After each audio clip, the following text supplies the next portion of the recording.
A dividend play is a scenario where you're gambling on a counterparty not doing what they're supposed to be doing. Um, in a dividend play, you're selling an in the money call that's going to have a dividend um, in the next day or so. The ex dividend date might be tomorrow, and on that ex dividend date, uh, if you don't own the underlying, if you didn't convert your call into an underlying, then you can't get the dividend. So essentially, what you're doing is you're selling an in the money call, you're buying stock 1-to-1 against it. Because you're long stock, you're going to be getting a dividend.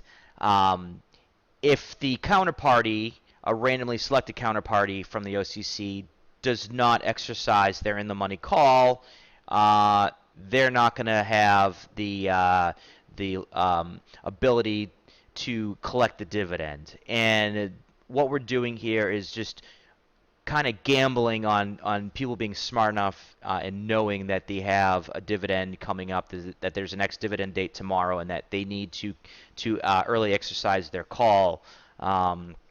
So you're going to run through this example. The math is there. Worst case scenario is that you sold a call that gets exercised early and you collect a little bit of premium. When you're dealing with an in-the-money option, there is some time decay left in that option, which is pretty much equal to the corresponding strike put. Worst case scenario, you paid for your commissions by selling that call. It's exercised. The entire position is gone. Your long dividend from being long the underlying is canceled by the counterparty early exercising their call.